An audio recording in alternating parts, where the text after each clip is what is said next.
감사합니다. 네, 오늘은 어버이 주일입니다. 어버이날 하면 가장 많이 생각드는 것이 부모님 날 낳아주셨지. 그리고 길러주신 은혜에 참 감사한 마음이 이렇게 들었습니다. 근데 복음을 알고부터 조금 생각이 추가되고 달라졌어요. 물론 부모님께서 낳아주시고 길러주시고 또 부모님께서 복음까지 전해주셨다면 더 감사한 일이죠. 또 혈육의 부모가 아닌 다른 분들이 복음을 전해주신 분들도 있을 겁니다. 그분들이 영적인 부모인 줄 믿습니다. 이 영적인 부모님께도 더 감사해야 될 줄 믿습니다. 그리고 특별히 또 교회에서 담임 목사님께서 여러분에게 몇십 년 동안 계속해서 말씀으로 양육해 주신 목사님께도 여러분들이 감사하시기 바랍니다. 하나님은 우리에게 항상 말씀을 주십니다. 그런데 지금 우리의 상황과 전혀 맞지 않는 말씀을 주실 때가 많아요. 하나님이 아브라함에게 어떻게 하셨습니까? 아브라함을 부르셨습니다. 아브라함을 부르셨으면 지금 아브라함에게 부족한 것을 채워주시고 도와주셔야 되지 않습니까?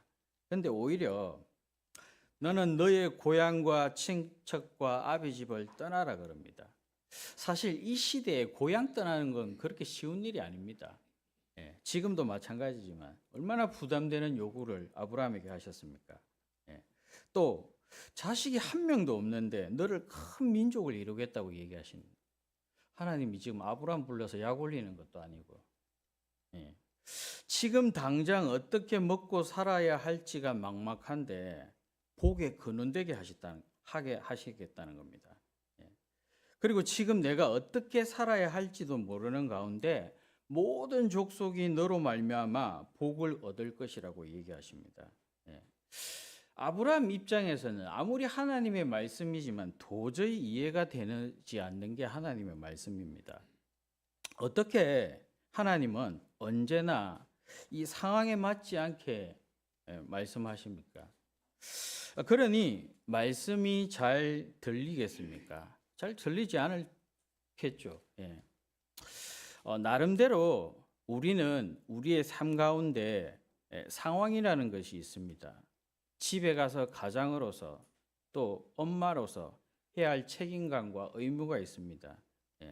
어떻게 살아야 할지 누구보다 우리의 사정과 형편을 잘 아시는 하나님께서 거기에 딱 맞는 말씀을 주셔도 지금 들릴까 말까 한데 너무 허무맹랑한 말씀을 주시죠. 아브라함께 주셨던 것처럼. 제가 청년 때 개인적으로 이렇게 다락방을 받은 적이 있습니다. 복음 편지를 10가지 한 두 번 정도 이렇게 했어요. 한 5개월 정도 흐르겠죠, 그죠? 근데 시간이 좀 많이 지나서 제 귀에 들린 게 있습니다. 그때 두 번이나 했을 때는 들리지도 않았어요. 그런 게 있었는 것조차도 모르고. 근데 어느 날 시간이 많이 지난 후에 그리스도의 정확한 삼중직이 제 귀에 들리기 시작했습니다. 그것도 아주 시간이 많이 지나서 지교회 모임하는 다락방에서요. 분명히 그때 그 당시에 개인적으로 했기 때문에 제가 그 사람 앞에서 딴짓 할 수 없는 거 아닙니까? 그죠? 신경 써서 제대로 했는데. 물론 이유가 있겠죠. 성경에도 그런 이유가 나옵니다. 사단의 망대가 하나님 말씀 듣지 못하게 한다고. 이 그리스도의 복음의 광채가 비치지 못하게 막고 있다고 성경은 말씀하고 있습니다. 어떤 면에서는 말씀이 나와 맞지 않다고 생각하는 것조차가 우리가 쏟고 있는 겁니다. 그리고 우리는 하나님의 말씀을 이해할 수 없습니다. 어떻게 이 머리로 하나님의 말씀을 이해할 수 있겠습니까? 여러분, 어떻게 삼중직이 이해가 됩니까? 여러분 눈으로 하나님 보셨습니까? 근데 하나님 만나는 길 되시는 선지자를 설명하고 있어요. 원죄를 보지도 못했는데 제 문제 해결하신 제사장을 얘기하고 있어요. 사단이 보이지도 않는데 사단의 머리를 박살낸 참 왕을 설명하고 있습니다. 어떻게 이게 이해가 되겠습니까? 예. 하나님의 말씀은 이해하는 사람은 없습니다. 예. 믿는 것입니다. 오직 의인은 믿음으로 말미암아 살리라 그랬습니다. 예. 우리가 어떻게 구원받았습니까? 그리스도 이해하고 시험 쳐서 받은 게 아닙니다. 예. 에베소서 2장 8절 보니까 너희는 그 은혜에 의하여 믿음으로 말미암아 구원을 받았으니 이것은 너희에게서 난 것이 아니요 하나님의 선물이라 그랬습니다. 예. 그러면 이 믿음은 언제 생깁니까? 로마서 10장 17절에 보니까 믿음은 들음에서 나며 들음은 그리스도의 말씀으로 말미암음이라 그랬습니다.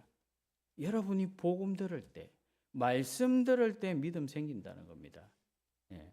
로마서 1장 17절에 보니까 복음에는 하나님의 의가 나타나서 믿음으로 믿음에 이르게 하나니 그랬습니다. 그래서 하나님의 말씀을 믿는 아브라함을 보시고 의롭다고 얘기하셨지 않습니까? 그런데 처음에는 그 말씀을 아브라함이 믿지 못했다는 겁니다. 예. 결국 믿음 없이는 하나님은 기쁘시게 하지 못한다는 겁니다. 다시 말씀드리면 하나님의 말씀을 내 상황에 맞추어 이해하고 받는 것이 아니라는 겁니다. 예. 하나님의 말씀은 들음으로 믿음이 생기고 능력이 생기고 한다는 겁니다. 그래서 십자가의 도가 멸망하는 자에게는 미련한 것이요 구원받은 우리에게는 하나님의 능력이라고 말씀하고 계십니다. 누가 성도님들에게 내 상황에 맞아야 말씀을 귀담아 듣는 것이라고 가르쳤습니까? 누가 말씀이 이해되어야 된다고 가르쳤습니까? 네. 그것이 여러분이 가장 먼저 무너뜨려야 할 사단의 망대인 줄 믿습니다. 아무도 그렇게 가르친 적이 없는데 그렇게 하고 있어요. 예. 이 사단의 망대가 무너지지 않으면 하나님 능력이 임하지 않습니다. 예. 여러분의 마음에 정말 하나님 나라가 이렇게 믿어집니까? 예수님을 따라다니는 제자가 예수님이 성천하실 때 한 질문이 있어요. 이스라엘 나라를 회복하심이 이때니까 이렇게 물어봤어요. 예수님은 237 5천 종족 살리기 위해서 하나님 나라를 얘기하고 있는데 고작 로마에 속국된 이스라엘 한 나라 살리려고 오신 것처럼 제자는 이해하고 있다는 겁니다. 그래서 이런 우리를 아시고 뭘 약속하셨습니까? 성령 충만을 약속하신 겁니다. 예. 마태복음 28장 18절 20절 보니까 하늘과 땅의 모든 권세를 내게 주셨으니 누구한테 주셨다는 겁니까? 예수님한테 주셨다는 겁니다. 예, 여러분한테 주신 거 아니에요. 예수님한테 주셨어요. 근데 그 예수님이 끝에 나와 항상 함께 있으리라 그랬습니다. 예. 여러분 이게 그림으로 그려지십니까? 하늘과 땅을 하나님이 예수님한테 줘버렸어요. 그런데 이 예수님이 성천하셨어요. 그래서 보좌 우편에서 통치하고 계신다는 거예요. 그분이 성령으로 지금 나와 함께하고 계신다는 겁니다. 예. 그래서 뭐라고 얘기하셨습니까? 예루살렘 떠나지 말고 내게서 들은 바 아버지께서 약속하신 것 기다리라 그랬습니다. 성령 충만 기다리라 그런 겁니다. 마가복음 16장에 보면 예수님이 분명히 무덤 가운데 계셔야 되는데 어떻게 되셨습니까? 부활하셨어요. 세마포를 쌌는데 세마포를 푼 흔적이 없어요. 근데 거기에 시체 육신이 없었던 겁니다. 누구한테 나타났었어요? 가장 먼저 막달라 마리아에게 나타났습니다. 그리고 엠마오로 내려가는 제자들에게, 그리고 11 제자가 음식 먹을 때, 그러면서 믿는 자에게는 이런 표적을 따르니 곧 그들이 내 이름으로 귀신을 내어 쫓으며 새 방언을 말하며 뱀을 집어올리며 무슨 독을 마실지라도 해를 받지 아니한다 그랬습니다. 그리고 병든 사람에게 손을 얹은적 나음을 입으리라 그랬습니다. 시공간 초월의 역사를 얘기하고 있는 겁니다. 그리고 누가복음 23장 46절부터 49절에 이렇게 말씀하고 계셔요. 이같이 그리스도가 고난 받고 제3일에 죽은 자 가운데서 살아나는 것과 그 이름으로 제사함을 받게 하는 죄 회개가 예루살렘에서 시작하여 모든 족속에게 전파될 것이니 너희는 이 모든 일의 증인이라 그랬습니다. 그러면서 볼지어다 내가 내 아버지께서 약속하신 것을 너희에게 보이리니 너희는 위로부터 능력으로 입혀질 때까지 이 성에 머물러라 그랬습니다. 예루살렘을 얘기하죠. 예. 그리스도께서 참된 능력이 하나님의 나라라는 겁니다. 이 하나님 나라의 실제가 성령 충만이라는 겁니다. 이거 보고 하나님 나라 보좌 시공간 초월 성령 충만이라고 얘기합니다. 그래서 예루살렘을 떠나지 말라는 겁니다. 여기서부터 시작할 거니까. 예. 그 약속하신 약속 붙잡고 기다리라는 겁니다. 예. 왜 여러분이 계속 말씀을 들어야 됩니까? 왜 말씀 운동할 수 있는 다락방을 해야 합니까? 그 이유가 여기 있습니다. 말씀이 곧 하나님이시기 때문입니다. 말씀이 곧 여러분 속에서 망대를 이루고 계시는 겁니다. 능력을 이루고 계시는 겁니다. 속지 않도록 여정을 가게 하시는 겁니다. 이 말씀이 곧 현장의 이정표가 되는 겁니다. 그래서 5 기초를 계속 해야 되는 겁니다. 여러분 5 기초가 뭡니까? 혼자서 말씀을 내게 각인시키는 겁니다. 복음 말씀을 각인시키는 겁니다. 말씀을 만나는 사람에게 전달하는 걸 보고 팀 사역이라고 얘기합니다. 가정에서 말씀으로 교육하는 걸 보고 뭐라 그럽니까? 미션홈이라 그럽니다. 직장에 전달하는 것을 산업선교라 그럽니다. 그리고 지역에서 얘기하는 걸 뭐라 그럽니까? 지교회라 그럽니다. 전문교회라고 그럽니다. 이걸 보고 우리가 다락방이라고 얘기하죠. 이 다락방에 불신자가 오면 생명 살리는 현장이 되는 겁니다. 이 다락방에 복음 전했는데 치유가 일어나는 겁니다.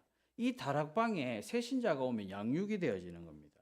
제자가 있으면 훈련이 되어지는 겁니다. 기도하면 기도 모임이 되는 겁니다. 중요한 것은 이 다락방 안에서 말씀 운동이 일어나야 된다는 겁니다. 이것이 여러분이 사는 길이고 교회 살리는 길이고 현장 살리는 유일한 길인 줄 믿습니다. 그래서 우리 단체 보고 뭐라고 얘기합니까? 다락방이라고 얘기합니다.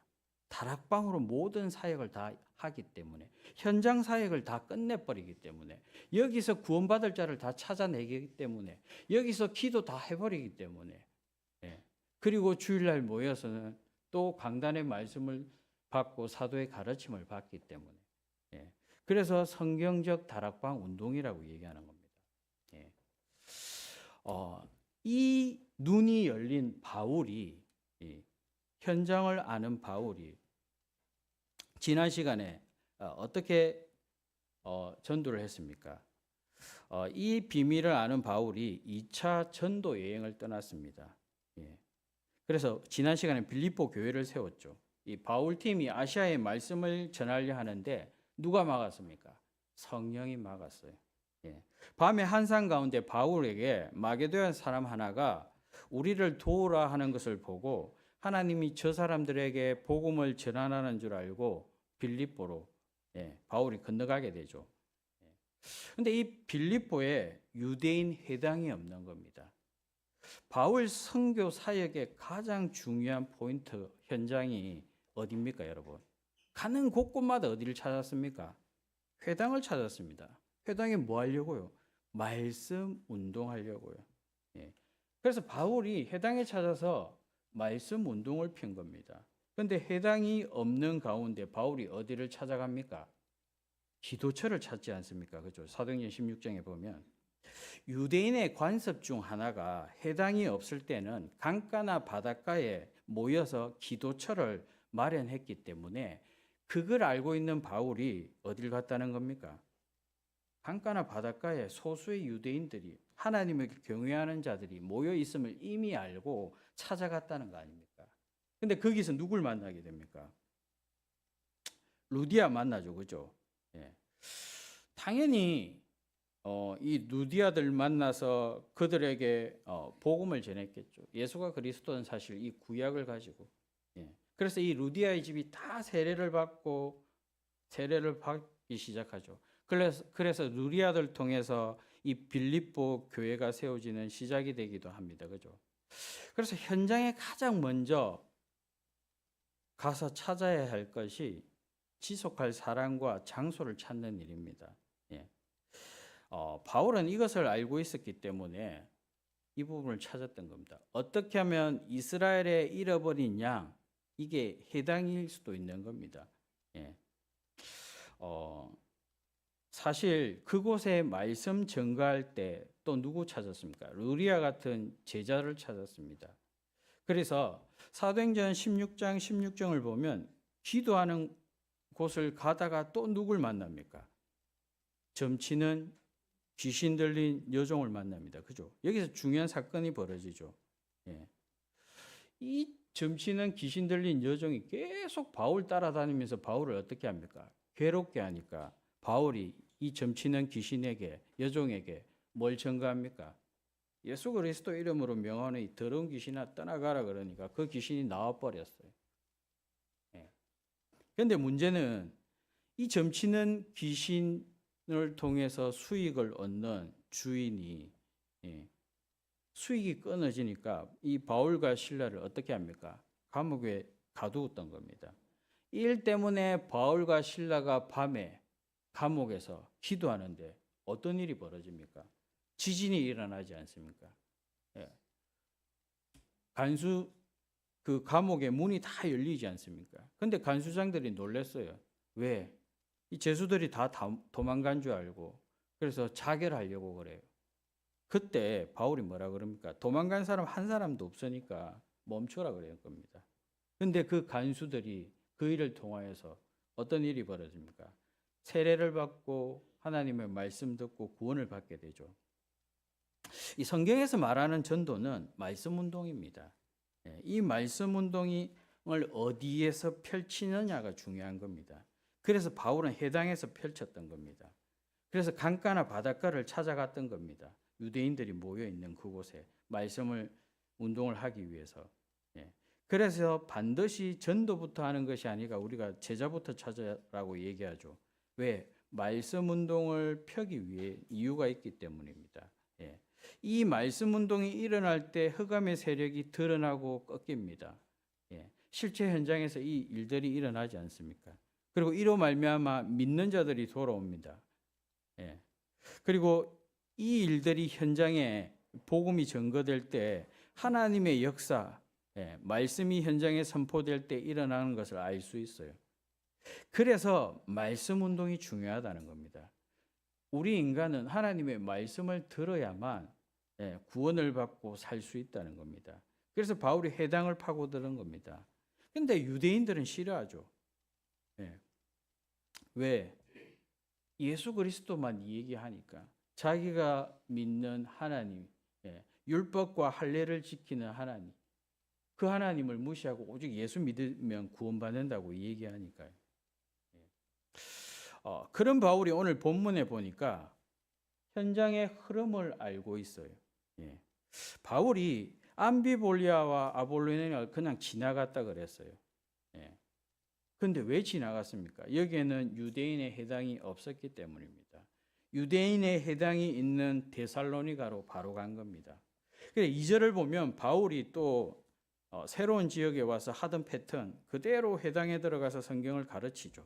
3절에 보니까 어떤 성경을 가르쳤습니까?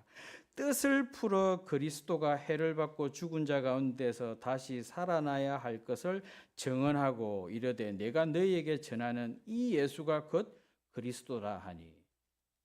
실제 사도행전 2장 42절에 보면 이 사도의 가르침을 받았다 그랬는데 그 사도의 가르친 주 내용이 이 내용입니다. 3절의 내용.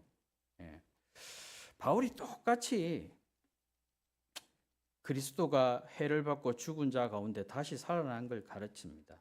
당연히 사도행전 2장 46장 47장 날마다 하나님을 찬미하는 일이 일어나고 하나님의 백성들이 칭송하는 하는 일이 일어나죠. 예. 그래서 어떤 일이 일어납니까?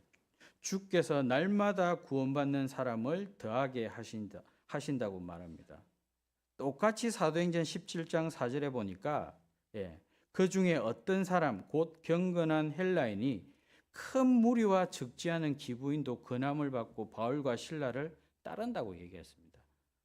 당연히 이런 일이 일어나죠.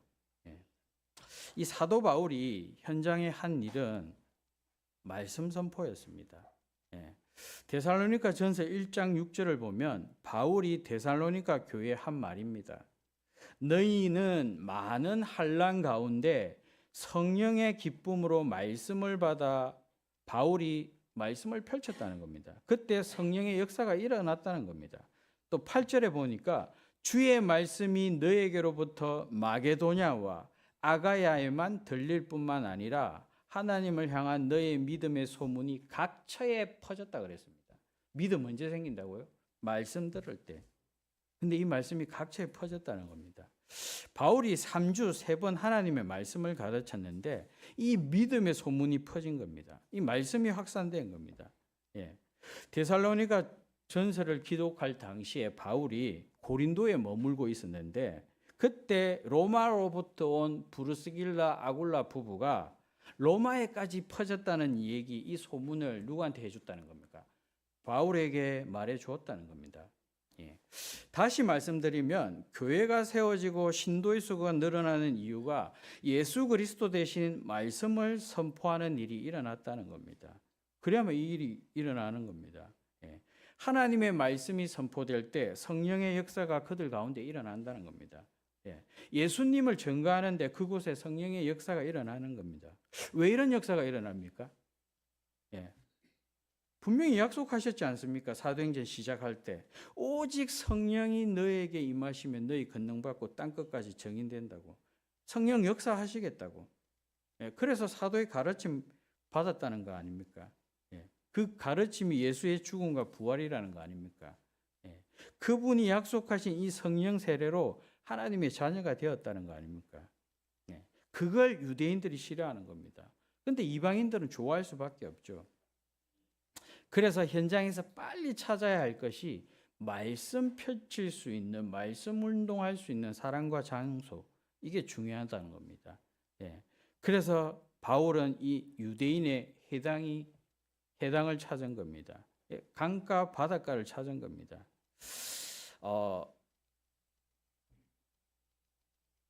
이 다락방이 우리가 이단으로 정제되기 전에 실질적으로 이 말씀 운동이 여러분 어디서 일어나신 줄 아십니까? 기존 교회 안에서 실제 일어났었어요.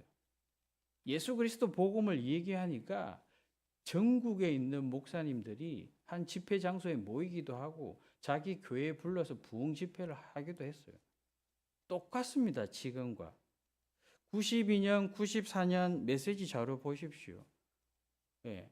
이단으로 묶이기 전에는 실질적으로 예수가 그리스도인 그 말씀 운동이 교회 안에서 집회 장소에서 모든 곳에 다 일어났어요. 근데 어느 날 다락방으로 교세가 이동하니까 그걸 막기 위해서 이단 누명을 쓴 거 아닙니까? 실질적으로 말씀 운동이 어디서 일어나는지 여러분이 성경을 보고 확인하셔야 되는 겁니다. 지금도 똑같습니다. 누가 싫어합니까? 기존 교회가 싫어해요. 그게 현장입니다. 그래서 성경을 보면 해당이 나오죠. 쉽게 말해서 기존 교회인 겁니다. 기존 교인들인 겁니다. 그곳에 하나님의 경외하는 사람. 그러니까 그때 폭발적인 부흥이 일어나고 많은 사람들이 이 복음에 대해서 예수 믿고 구원받는 일들이 일어난 겁니다. 그래서 일어나는 것이 핍박입니다. 똑같죠, 그죠? 똑같이 핍박이 일어나지 않습니까? 이때 그 가운데 보호자, 동역자, 식주인이 있었습니다. 오늘 본문 가운데도 5절부터 9절까지 읽어보시면 야손의 집을 어지럽히고 그뿐만 아니라 야손과 그 형제들 업장에게로 끌고 갔습니다. 그래서 이들이 어떻게 했습니까? 스스로 보석금 내고 풀려났었어요. 11장에 보면 이들이 바울과 실라 베레아에 있는 해당으로 안내했습니다. 예. 그 누명 쓴 것 때문에 바울한테 화내는 게 아니라, 그죠? 그러면서 위기에 빠진 바울을 보호자, 동력자, 식주인의 역할을 했다는 겁니다. 예. 그래서 이들이 바울을 베레아로 이렇게 인도했는데, 베레아에서 또한 또 회당에서 뭐가 일어났습니까? 말씀 운동이 일어나기 시작하고 믿는 자들이 일어나기 시작했다는 겁니다. 근데 이 데살로니가에 있던 유대인들이 바울을 잡기 위해 또 베레아까지 왔다는 겁니다. 그때 베레아에 있는 몇 형제들이 바울을 데리고 아테네까지 가게 되죠. 근데 실라와 디모데는 아직 베레아에 남아 있어요. 왜 남아 있을까요? 아직 제자 찾고 말씀 운동이 끝나지 않았다는 겁니다. 제자가 세워지지 않았다는 겁니다. 그래서 그 일을 누가 했다는 겁니까? 실라와 디모데가 했다는 겁니다. 우리가 현장에서 사역자가 못 가는 경우가 생겨요. 그때 누가 가는 겁니까? 실라와 디모데가 그 일을 감당했다는 겁니다. 언제까지? 제자 찾고 세워놓고 빠져나온단 말이 그래서 이 말입니다. 그래서 우리는 현장에서 뭐만 전해야 되는 겁니까? 실질적인 전도운동이 일어나고 핍박운동이 일어나고 그것 때문에 다시 도망가게 되고 또 새로운 곳에 또 전도운동이 일어나는 이 계속한 사이클 패턴을 바울은 이미 알고 있었다는 겁니다. 현장을 알고 있었다는 겁니다. 그 흐름을 알고 있었기 때문에 현장에 뭐만 전했다는 겁니까? 말씀 운동만 했다는 겁니다. 16절 오늘 본문 읽지는 않았지만 16절을 보면 바울이 기다렸다고 나와 있어요. 누굴 기다렸다는 겁니까? 실라와 디모데 기다렸다는 거죠. 그죠? 왜? 아직까지 못한 일을 하고 오니까 아덴에서 미리 베레아의 몇몇 사람들을 통해서 아덴까지 바울이 왔는데 거기서 혼자 기다리고 있었다는 겁니다. 혼자 기다리고 있는데 뭘 봤습니까? 그 성에 아테네죠. 우리가 지금 말하면 우상이 가득한 것을 보고 바울이 마음이 격분하여 회당과 시장에서 변론했다고 나와 있습니다. 보통 회당에 들어가서 제자 찾고 말씀 운동 펼치는데 혼자 가서 그런지 아덴의 우상 현장을 보고 격분하는 가운데 광장에서 시장에서 말씀 펼쳤다는 겁니다. 이 아테네가 어떤 도시입니까? 철학의 도시 아닙니까? 철학의 도시라 그러면 이성적인데, 그런데 아이러니하게 보면 여기에 뭐가 심했다는 겁니까? 우상이 공존했다는 겁니다. 어떻게 보면 같은 수준이죠. 우리나라도 보면 똑똑한 정치인들, 경제인들 다 우상 숭배합니다. 바울이 아테네 해당에 있는데도 불구하고 이 광장, 시장을 통하여서 복음을 전했다는 내용이 여기 있습니다. 그런데 이 아테네 광장에는 지금까지는 회당을 찾았기 때문에 구약을 토대로 예수가 그리스도임을 설명했는데, 그런데 여기는 그런 설명을 할 수가 없어요. 왜? 성경을 구약을 전혀 모르기 때문에. 바울이 다른 방법으로 복음을 설명합니다. 사도행전 17장 2절에 보면 이 구약의 성경을 토대로 예수가 그리스도이심을 믿게 했는데, 여기서는 이제 다른 방법을 선택해요. 그래서 22절에 보면, 사도행전 17장 22절을 보면 이 아테네 사람들이 믿는 신들을 얘기합니다. 그러면서 23절에 너희가 알지 못하는 신에게까지 섬기더라 이렇게 얘기합니다. 그만큼 이 아테네는 너무 많은 우상이 있었다는 겁니다. 그리고 24절에 보니까 바울이 이렇게 얘기합니다. 하나님께서 천지의 주제이신데 이 손으로 지은 너희 그 사당에 하나님 계시지 않는다는 겁니다. 손으로 만든 신전, 그게 하나님 계시지 않는다는 겁니다. 오히려 하나님은 만민에게 생명과 호흡과 만문을 주시는 분이라고 얘기합니다. 결국은 이 사람들이 못 알아듣으니까 창세기에 있는 이 말씀을 기반으로 시작하는 겁니다.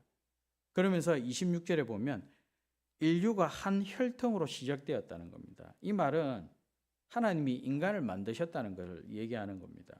그리고 27절에 보니까 사람들이 하나님을 찾고 싶은 마음에 자연을 보고 거기서 우상을 만들었다는 겁니다. 너희가 지금. 이 사람들이 하나님이 만들어 놓은 자연을 보고 하나님을 찾아낸 것처럼, 이게 하나님인 것처럼 거기 우상을 만들었다는 겁니다. 우리 인간에게는 하나님을 찾는 본능이 있죠. 근데 이걸 자연을 보고 하나님이라고 하는 겁니다. 그래서 로마서 1장 20절에 보면 이런 말씀이 있어요. 창세로부터 그의 보이지 아니하는 것들 곧 그의 영원하신 능력과 신성이 그가 만드신 만물에 분명히 보여 알려졌으니, 하나님이 만드셨기 때문에 하나님이 만든 그 신성, 그게 만물이 보여졌다는 것 얘기하는 겁니다. 그래서 하나님이 이 아름다움을 반영해 놓아서 만든 자연인데 그 자연을 보고 인간이 하나님을 찾아가서 만든 것이 우상이라는 겁니다. 쉽게 말해 자연을 우상으로 만든 겁니다. 결국은 하나님을 찾았다는 것이 우상을 찾았다는 것 얘기하는 겁니다. 그래서 28절에 무슨 얘기를 하냐면 이들에게 잘 알려진 이야기를 비교해서 얘기하는 겁니다. 하나님이 우리를 만드실 때 하나님의 형상으로 우리를 만들었다는 겁니다.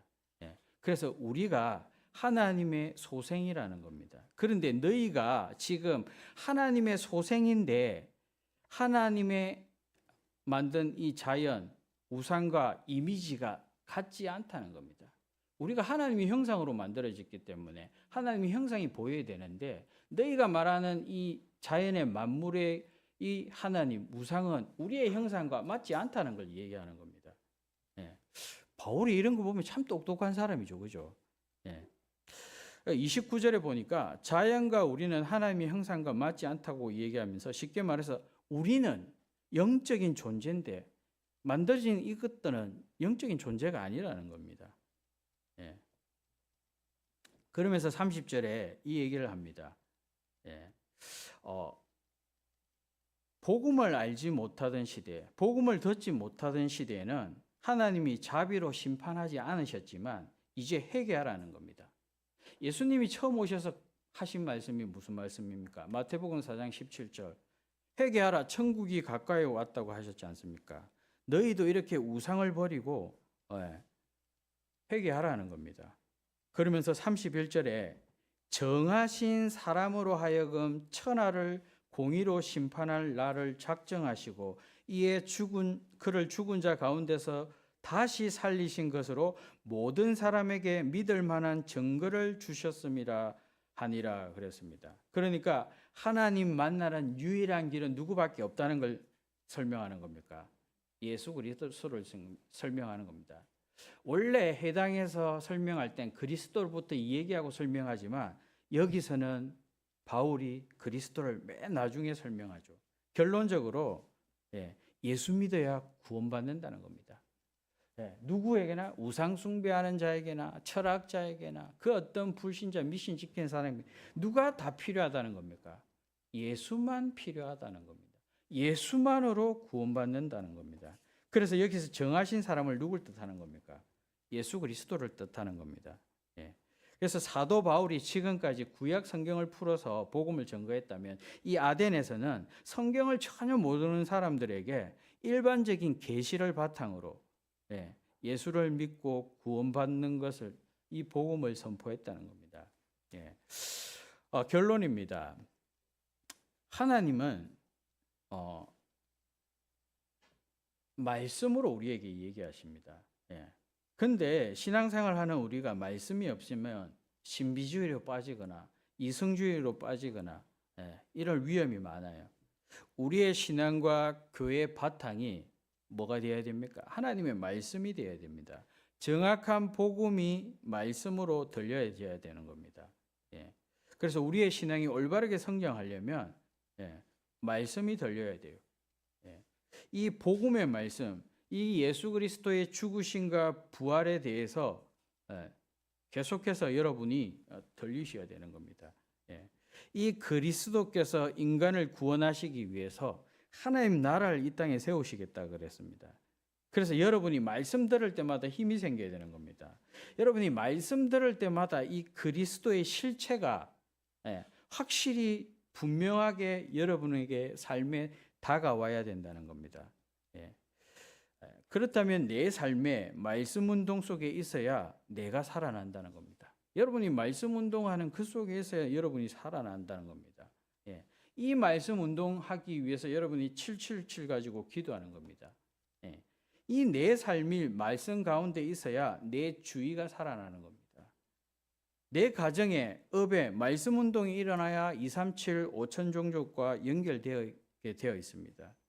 내 현장과 지교회가 말씀 운동이 일어나야 실질적으로 교회 살리는 응답을 받을 수 있다는 겁니다.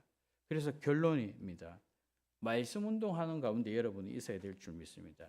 그 말씀이 뭡니까? 다른 것 아닌 예수 그리스도의 말씀입니다. 그 말씀 운동하는 걸 보고 다락방이라고 얘기합니다. 여러분이 실제 다락방에서 다락방의 축복을 누리며 237 5천 종족 살리는 응답을 받아 누리시기 바랍니다. 살아계신 하나님, 말씀으로 우리를 축복하시고 그 말씀 가운데 오직 그리스도를 선포하게 하심을 감사합니다. 그 그리스도의 능력이 우리에게 한 주간 임할 수 있도록 성령 충만 오력 주옵소서. 예수 그리스도 이름으로 기도하옵나이다. 아멘.